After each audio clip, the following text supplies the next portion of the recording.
寿命一直是困扰人类的一大难题，无论多么富贵，多么有权势，在寿命终结的时候，依旧要和这个世界告别。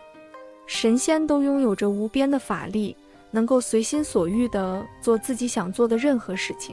随着神仙越来越多，神仙体系的相互融合也使得有了非常细致的划分，神仙的世界也进行了融合和重塑。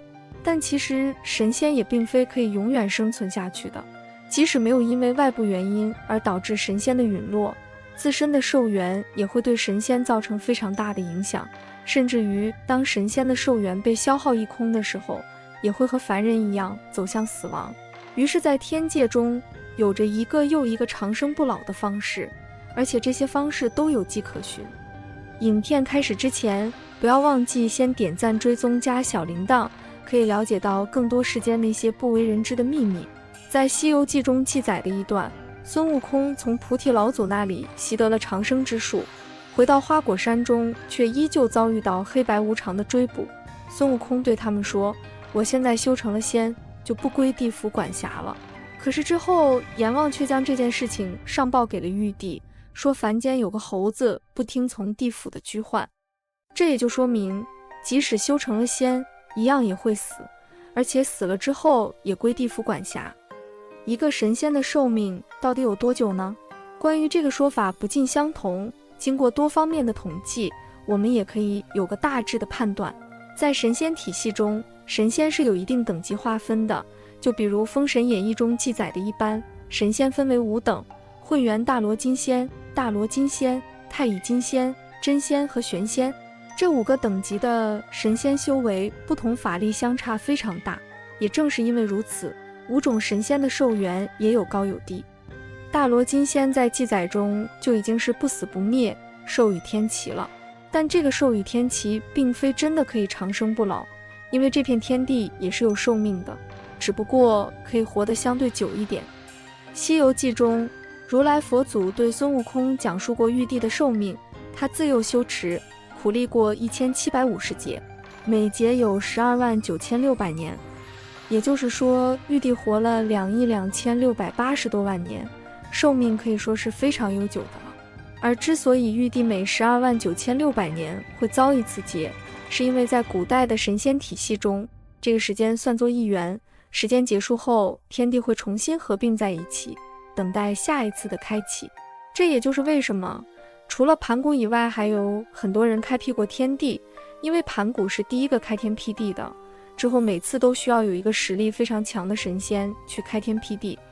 而所谓的寿与天齐，也不过就是能有1元的寿命而已。这还是大罗金仙，如果是土地公等一众小仙，寿命更是只有短短的几百年。那么这些神仙都是依靠着什么来维持自己寿命呢？这就要说起大家最感兴趣的，能够让人长生不老的东西了。对于长生不老的描述，依旧还要参照《西游记》当中的文献，因为讲的最详细的还要看这本书。这里罗列了5种长生不老的方法，其中有一种凡人也可以做到，就来看看到底有哪些方法吧。1. 唐僧肉。说到长生不老，大家肯定想到的第一个就是唐僧肉。唐僧作为金蝉子转世，佛法加持己身，据说吃了他的肉便可以长生不老，这也让妖怪们垂涎不已。不过关于唐僧肉真的能否长生不老，也只是妖怪们之间的传说，毕竟这世上只有一个人吃过唐僧肉，那就是沙僧。沙僧虽然吃过9次唐僧肉，但在《西游记》中记载，必须是金蝉子第10次转世之后，才会让他的肉有长生不老的功效，因为必须连续10世的积德行善才行。所以沙僧虽然吃过9次唐僧肉，自己的寿命却没有增加一点，这也是从来没有人能做到的。所以直至今日，吃唐僧肉是否真正可以长生不老，也没有一个确定的答案。2. 天地异宝。何为天地异宝呢？蟠桃其实就算一种。关于孙悟空偷吃蟠桃的故事，大家也都了解，就不在这里一一赘述了。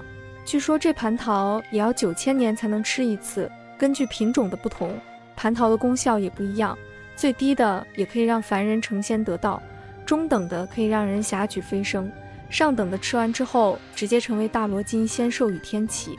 不过蟠桃毕竟是天庭的宝物，不要说凡人了，就连地上的土地公和山神之类的都无缘得见，太稀罕了，也不知道具体能增加多少寿命。另外，关于天地异宝的典故，就是人参果了。镇园子有一株人参果树，据说也蟠桃的功效相差不大，吃了之后也能让人白日飞升，非常的神奇。当孙悟空真正看到人参果时，书中是这样描述的：那行者已在树下往上一看，只见向南的之上露出一个人参果，真个像孩一般。原来尾尖上是个气地，看它钉在枝头，手脚乱动，点头晃脑，风过处似乎有声。所谓气地，就是瓜果的果实和枝茎接连的部分，果子熟透了的话，地就会断开，果子就会落地。人参果的地就在尾尖，也就是人的尾骨处，因为人参果跟小孩一样。孙悟空看到人参果钉在枝头，手脚乱动，点头晃脑，也就是说人参果的手脚还能动，甚至脑袋也能动。3. 仙丹。上面提到的那些天材地宝毕竟是世间少有的东西，想要得到非常的困难，基本上都被有权有势的神仙垄断了。就好像玉帝一样，稀罕的蟠桃自己有一个果园，其他神仙想见上一见都难。相比较之下，炼丹就比较符合众神仙了。在《西游记》中记载，孙悟空大闹兜率宫的时候，太上老君的丹药都是分类好的，这一个柜子是增加修为的，这一柜子是增加寿命的。不料这些丹药全被孙悟空变成泥丸给吃进去了。4. 生死簿。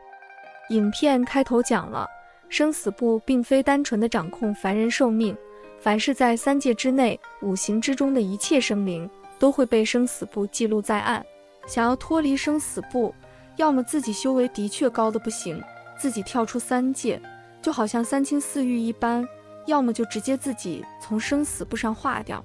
将名字从生死簿上划下来有2个办法，第一个办法就是天庭直调，也就是天庭将户口都调走了，你就不归地府管辖了。这件事孙悟空也做过。最后一种也是凡人有机会实现的，那就是修炼。想要长生不老，苦心修炼也是一种办法。人可以修炼成仙，仙也可以修炼成神，一直修炼到玉帝和如来佛祖这种等级的，就可以真正的长生不老了。但是这种修炼非常的慢，很多神仙还没有修炼到这一步，自己就因为寿元到头死掉了。还有一个办法就是如同孙悟空一样，修炼个长生不老术。但是这种长生不老术也有一个非常大的问题，每500年就需要遭受一次天灾，一共要遭受3次才能够长生不老，也就是修成大罗金仙位。而且这3次天灾非常的难熬，也就孙悟空是个石猴，菩提老祖敢传给他，换成其他的肉体凡胎，根本撑不过去。所以这一点凡人来说，先不要想着长生不老，而是能否修炼成仙吧。如果喜欢我们的影片，不要忘记点击订阅，可以了解更多的奇闻异事。